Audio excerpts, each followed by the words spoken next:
Okay, this is a video that shows you how to read the macros into a blank Excel file. So we're making a blank Excel file, and there's no add-ins here or anything else. And we want, let's say we want to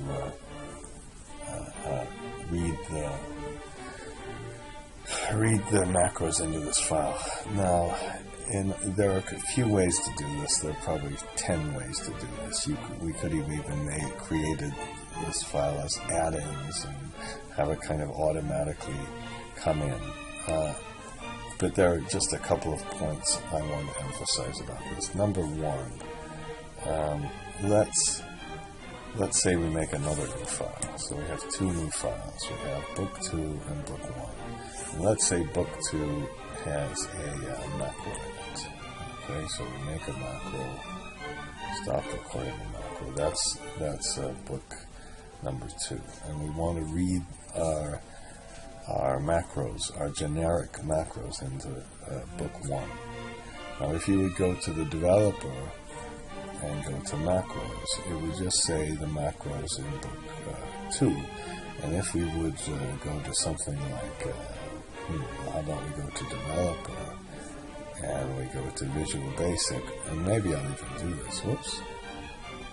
What happened to that? Developer, Visual Basic, and then we go to File and we import the file. Okay. Right now, it would import this file not into book 1. It would import it into book 2 because that's where our macros are located. So what we need to do is we need to go to the file where we're going to actually work, this file we're going to work on, and then we have to create, we can go to Visual Basic here, and then we can, we need to create a file. So one thing we can do is we can go to view, we can go to edit, and then we can go to view, and we can view code there. Now there's just a blank code here. You could create your own little macro. We could put sub test or something like that, but you don't even have to. Okay, so you need to be at a place where you can import the file. Now if you go to File and Import File, then you could go to Libraries and go to where you can find the sorry about that.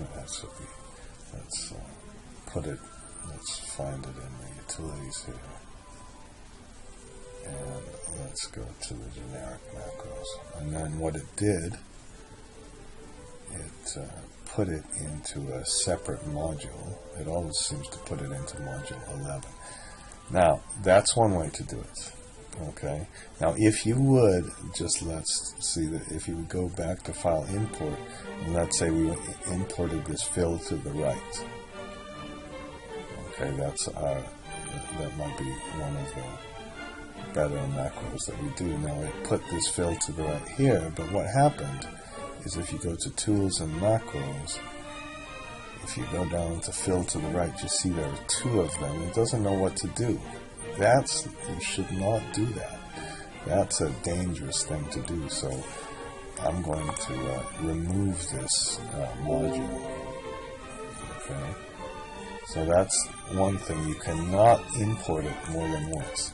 Now another way to import the file is let's just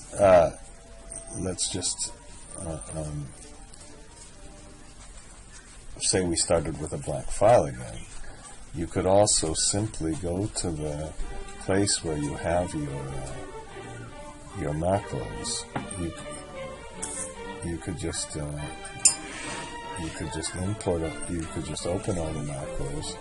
Control A, copy everything. Oops. Control A, Control C, copy them, and then go back to your Visual Basic and paste them. So there are a number of ways to insert or input the macros. Let's take this and delete that again. Remember, but you cannot do it twice. If you import a file, you can input, it seems that you can input a text file, but you can't input the basic file. So you can input, if we save these files as text, you could just go to the insert thing here and import a file. Okay, and I don't know why it's not allowing us. Let's put this generic macro. Oh no, that worked as well.